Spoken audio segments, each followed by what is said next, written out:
Baik, assalamualaikum warahmatullahi wabarakatuh. Bismillahirrahmanirrahim.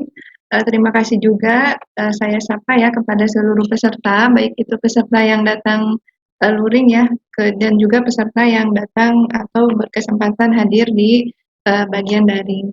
Nah, pada kesempatan kali ini saya akan menyampaikan materi mengenai menu sehat tradisi hari raya. Nah, sebetulnya ini sebagian besar tadi sudah disampaikan ya oleh Ibu Leni, Ibu Kaprodi mengenai apa saja yang harus kita lakukan supaya nanti Lebaran itu menjadi sehat gitu. Walaupun Lebaran tidak kurang dari 2 minggu lagi ya ke depannya. Nah, diharapkan dari sekarang kita bisa merencanakan supaya tubuh kita itu juga nantinya bisa terus sehat. Nah, ini kalau kita berbicara Lebaran atau bahasanya ini ya, khususnya sekarang Hari Raya Idul Fitri yang akan dibahas, yang insya Allah kita akan temukan kurang dari 2 minggu ini. Nah, Idul Fitri itu tentu merupakan salah satu hari raya umat Islam ya, yang jatuh pada tanggal 1 Syawal. Nah, Idul Fitri juga merupakan momen di mana ini kesempatan nih bagi kita untuk saling bersilaturahim atau bersilaturahmi dengan teman, kerabat, ataupun keluarga. Nah, pada hari raya ini juga tentu kita sangat identik nanti akan menemukan berbagai macam makanan ya dan juga kue-kue gitu yang mungkin nanti tersedia di meja makan ataupun disediakan di ruang tamu.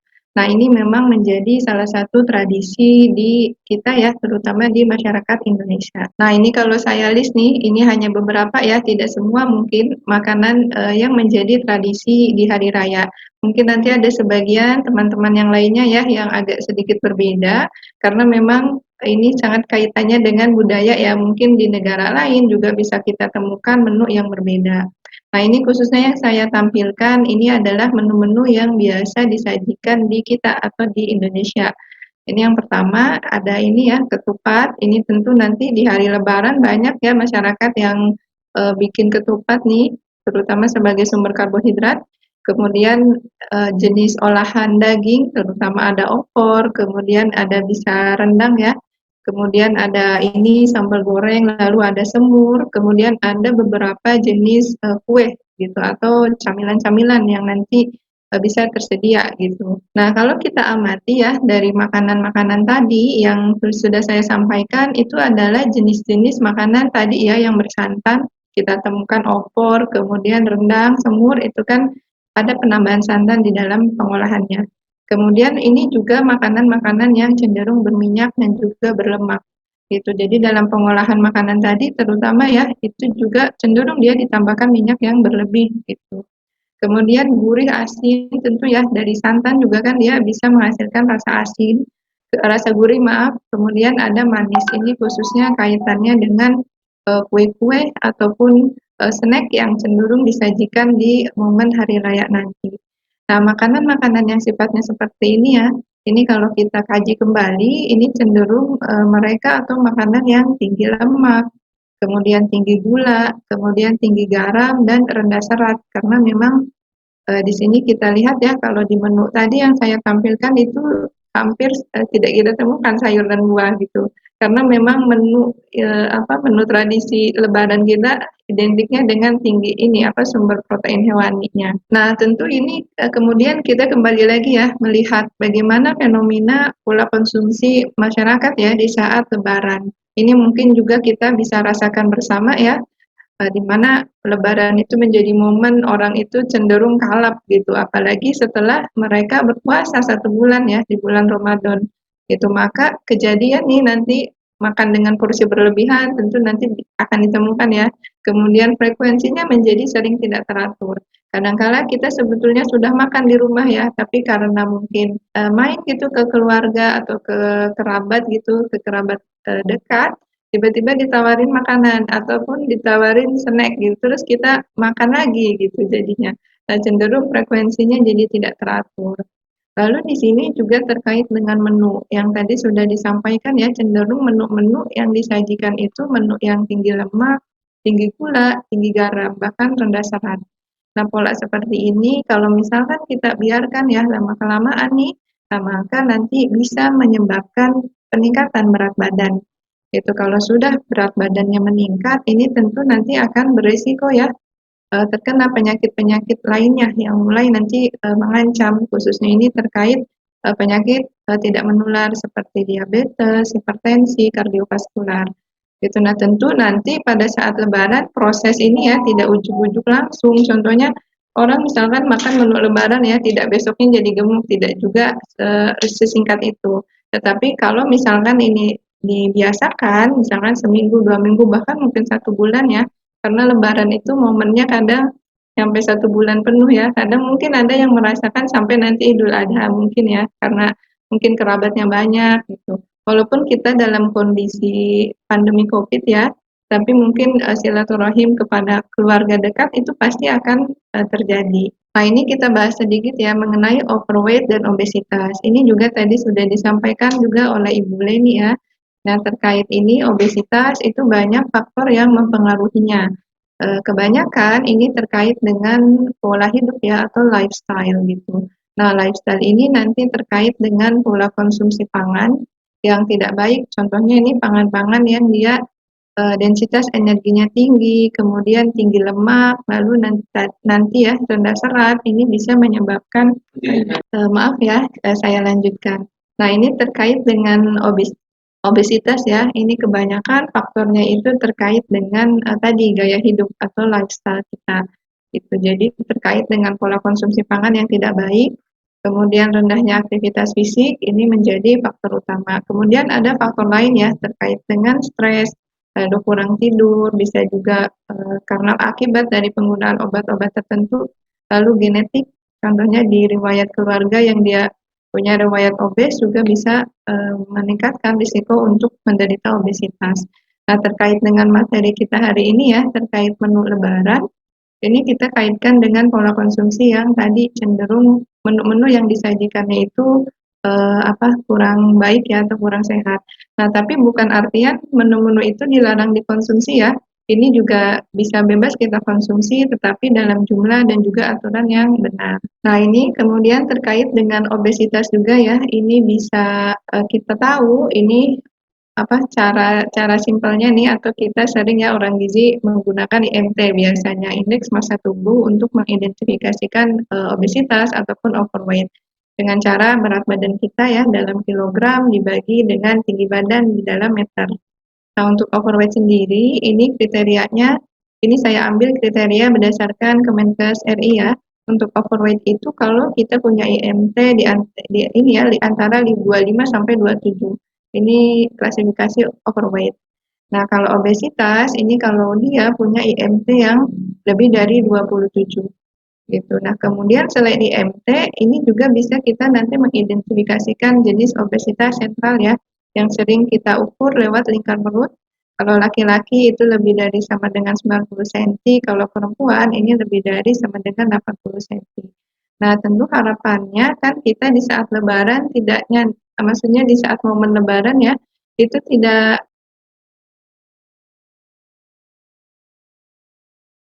dari sekarang bisa ya, teman-teman semua bisa memantau berat badannya sehingga nanti pas lebaran bisa tahu gitu, "Saya naik nggak sih?" Gitu. Atau kalau misalkan ada tanda-tanda atau indikasi naik ya, maka harus segera dirubah. Apa kira-kira yang salah? Apakah makannya yang terlalu banyak ya, atau geraknya yang kurang gitu, kurang aktivitas. Nah, ini lanjutkan. Kemudian, bagaimana seharusnya nanti dalam memilih atau kita memilih ya makanan yang sehat di saat lebaran. Ini pun sudah ini ya, tadi sudah sedikit dibahas. Nah, yang pertama ini yang paling kita bisa lakukan ya dari awal, ini ceritanya kita dalam hal pemilihan bahan pangan. Jadi bisa kita siasati di dalam pemilihan bahan pangan. Karena kan kalau menu lebaran ya, kita juga tentu pengen kan makan opor, makan rendang, ataupun yang lainnya. Masa dilarang sih gitu. Nah, itu sebetulnya makanan-makanan yang tidak dilarang ya, terutama ini kasusnya kita sebagai orang yang sehat atau orang yang normal. Nah, ini bisa kita siasati yang pertama dari cara pemilihan bahan pangan. Tadi ya bisa kita siasati untuk memilih daging, kalau ini terkait daging ya, yang pertama, daging kalau milih daging, kita usahakan dia yang rendah lemak. Kalau daging ayam bisa kita temukan ya di bagian paha, tapi maaf di bagian dada ya, maaf di bagian dada, tapi tentu dadanya juga harus dihilangkan ya kulitnya, artinya tanpa kulit.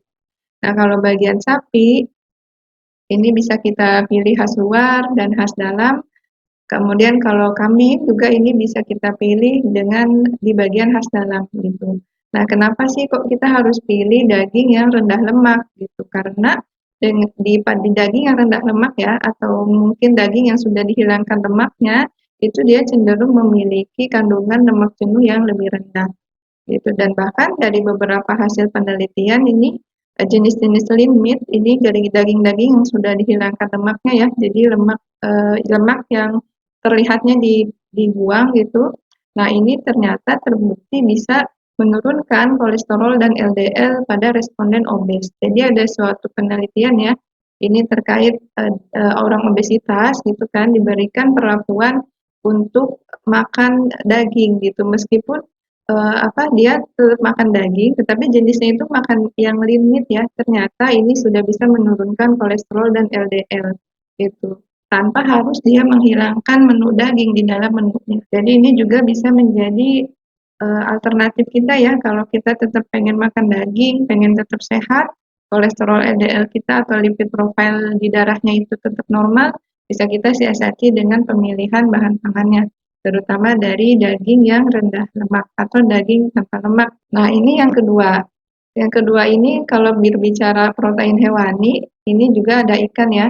Tentu kalau tadi kita mungkin terkait dengan daging merah ya. Nah, ikan ini dia juga salah satu alternatif protein hewani yang bisa kita masukkan ke dalam menu lebaran.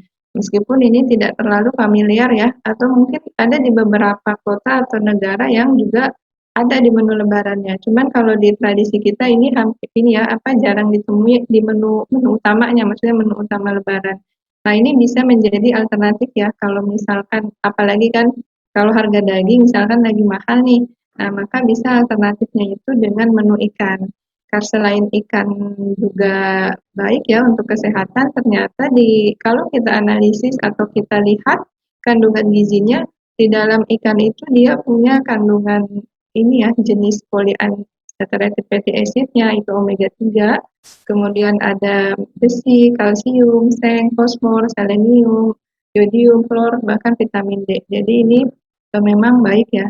Bahkan ini salah satu menjadi program pemerintah ya untuk kita gemar makan ikan gitu. Jadi ini bisa menjadi alternatif di menu lebaran. Nah, kalau kita lihat secara ilmiahnya ya dari beberapa hasil penelitian, ternyata dengan mengkonsumsi ikan itu ada hasilnya yang bisa menurunkan risiko terhadap penyakit kardiovaskular. Ini kaitannya dengan nanti penurunan trigliserid dan juga peningkatan HDL gitu. Ini profil lipid HDL ini yang baik ya. Jadi semakin tinggi itu hasilnya men, apa, mendap, mengakibatkan efek yang baik gitu. Jadi dengan ini menurunnya trigliserid terus meningkatnya HDL, nah ini maka akan manifestasinya nanti menurunkan risiko berbagai penyakit kardiovaskular.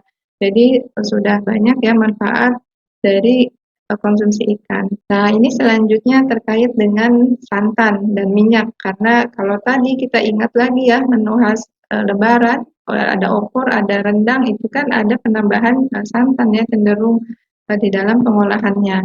Nah, bagaimana untuk menyiasatinya gitu. Nah, untuk santan ini bisa kita siasati ya, contohnya dengan penggunaan tadi juga santan encer misalkan, terus susu skim, kemudian bisa juga ditambah diganti creamer ya. Ini jenis-jenis creamer yang tinggi serat terutama itu bisa menjadi alternatif pengganti santan. Kemudian kalau minyak juga, nah ini kalau minyak juga bisa kita siasati, contohnya hanya menggunakan minyak dalam jumlah yang secukupnya ya. Jadi makanan itu bumbunya itu kan nggak harus banyak minyak, kan ada beberapa olahan makanan yang kalau kita ambil ya kuahnya minyak semua ternyata. Gitu. Nah, itu bisa kita kurangin dalam pengolahannya nanti. Bahkan di dalam Kementerian Kesehatan ya terkait lemak sendiri itu kita harus batasi bahkan maksimal 5 sendok makan. Nah, ini bukan hanya lemak jenis minyak ya, minyak mentega bukan hanya itu, melainkan termasuk juga lemak-lemak yang ada di hewani, biasanya ada otak, keju, santan, sosis, kornet, dan lain sebagainya. Ini sudah termasuk ke 5 sendok makan ini. Jadi batasannya lumayan sedikit ya untuk minyak itu, agar tubuh kita jadi sehat. Nah, ini juga yang paling penting, jangan lupakan sayur dan buah. Ini sering sekali terlewat ya di dalam menu lebaran. Karena sudah banyak yang dimasak ya, kayak ada lontong misalkan, ada ketupat, lalu ada opor, kemudian yang lainnya. Ini sayuran ini jadi absen nih kadang-kadang. Nah, makanya ini nanti bisa ini bisa kita ingatkan lagi nih bahwa nanti kalau lebaran sayur dan buah juga harus masuk di dalam menu keluarga, gitu. Jadi jangan dihilangkan ya, mentang-mentang lebaran absen dulu deh sayurannya gitu. Nanti absennya kalau kelamaan seminggu, 2 minggu kan jadi ini ya, jadi kurang baik gitu pola makan kita. Nah, ini diketahui juga sayur dan buah-buahan ini terkait dengan dia tinggi kandungan serat, kemudian vitamin, mineral, bahkan beberapa komponen fitokimia yang bermanfaat bagi kesehatan ya, ada antioksidan, antiinflamatori, dan sebagainya. Nah, ini dari hasil penelitian juga, ternyata kalau kita makan sayur dan buah yang tinggi, ini cenderung nanti akan menurunkan risiko berbagai penyakit, bisa menurunkan risiko penyakit kardiovaskular, kanker, dan hipertensi. Kaitannya dengan tadi ya, banyak kandungan yang bermanfaat di dalam tumbuh-tumbuhan ini, sayur dan buah ini. Nah, ini juga penting ya, saat lebaran nanti hindari kita lapar mata gitu. Jadi kadang kita itu tertarik ketika melihat saja, jadi pengen makan semua yang kelihatannya enak. Apalagi tadi ya, sudah puasa 1 bulan, jadi bawaannya pengen makan gitu, jadi di siang harinya pengen puas-puasin makan. Jadi ini harus kita ingat juga, hindari lapar mata, kemudian tetap kita harus atur ya porsi dan waktu makan kita. Kalau ini terkait porsi tentu nanti harus sesuai dengan kebutuhan. Jadi memang kita harus tahu dulu ya kebutuhan kita seberapa gitu. Itu bisa tahunya bisa lewat AKG ya kalau kita, atau bisa ngitung sendiri menggunakan rumus-rumus yang ada. Lalu terkait dengan waktu makan, ini waktu makan orang Indonesia yang normalnya ya, 3 kali makan utama dan 2 kali makan selingan. Jadi jangan mentang-mentang hari Lebaran makannya jadi tidak teratur gitu, berkali-kali gitu, karena kan hidangannya enak-enak kan gitu, jadi pengen makan terus-menerus. Ini juga harus kita ingatkan nih ke diri kita, nanti mungkin kalau pulang ya ke keluarga atau kerabat. Nah, kemudian ini juga terkait dengan snacking. Jadi ini juga karena di momen lebaran pasti nanti banyak ya disajikan berbagai snack atau kue-kue nih yang sering ada gitu kan, atau diada-adakan biasanya ya, yang tadinya tidak ada jadi ada ini, kue-kue ini juga harus kita perhatikan dan harus bijak dalam melakukan snacking. Karena pada saat lebaran ini cenderung keinginan kita ya untuk makan snack itu jadi semakin meningkat.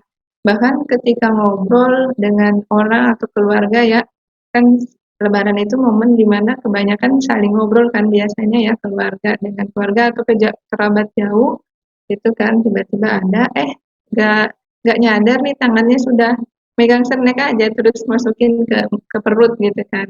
Nah, itu juga salah satu yang harus kita perhatikan, jangan sampai tiba-tiba satu toples habis semua gitu. Nah, ini juga jadi harus bijak ya dalam melakukan snacking. Nah, ini yang paling utama sebetulnya dari ini ya, dari pola konsumsi orang Indonesia ini sudah ditetapkan ya di dalam gizi seimbang. Nah, kita tentu harus ingat kembali 4 pilar gizi seimbang. Biasakan mengonsumsi pangan beraneka ragam gitu. Kemudian ini yang paling utama sekarang ya, karena di masa pandemi membiasakan perilaku hidup bersih dan sehat. Kemudian selalu pantau berat badan kita ya. Kalau bisa tetap dalam rentang yang normal.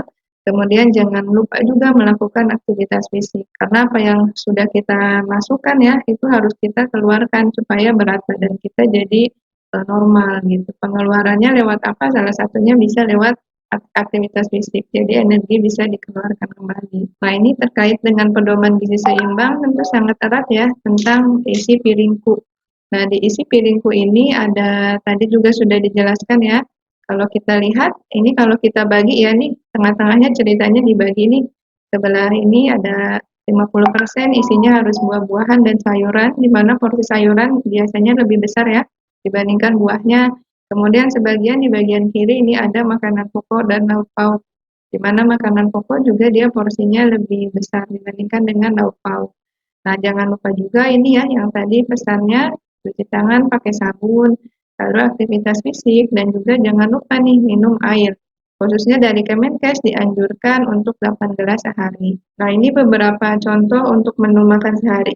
Di saat lebaran ya, ini sebetulnya cenderung bebas ya. Ini tadi saya hanya bikinkan sekilas, karena memang pengen ceritanya kan pengen menikmati menu lebaran, jadi harus bagaimana sih gitu. Nah, ini contohnya di pagi-pagi nanti bisa makan ketupat, kemudian opor ayam, lalu tetap ada sayurannya ya. Contohnya di sini saya contohkan tumis wortel sawi, kemudian ada buahnya. Lalu ada selingan nih, karena lebaran ya, silakan boleh makan kue nastar, kue keju, ataupun kue lainnya, tetapi ingat ya, ini jumlahnya harus tidak berlebihan karena, ada beberapa yang ini ya, menunjukkan satu butir dari kue nastar saja dia sudah punya 40 kilokalori, sekitar 40 kilokalori ya. Jadi kalau terlalu berlebihan kan jadi gawat kan, kalorinya jadi semakin banyak yang diasup ke tubuhnya. Kemudian siang ya, bisa makan rendang daging, tapi, diimbangi ya dengan sayuran dan juga, buahnya. Ini selingan juga bisa tambahkan kita salad sayur ya untuk menyeimbangkan karena kan banyak nih makan snacking ya. Kemudian malam juga sama. Ini saya beri contoh ada di sini ya makanan ikan, olahan ikan. Kemudian ada sayurnya, kemudian protein nabati, lalu ada buah-buahannya. Pada prinsipnya dalam menu sehari nanti ya di saat lebaran ini sebetulnya bisa disesuaikan ya dengan menu keluarga yang ada. Cuman yang harus ingat adalah tetap memperhatikan porsi dan juga waktu makan. Selain itu juga harus menerapkan tadi prinsip gizi seimbangnya. Oh ya, ini untuk menu yang saya sajikan ya, ini terhitung sekitar 2.200 kilokalori. Gitu. Jadi nanti bisa menyesuaikan sesuai dengan kebutuhan masing-masing.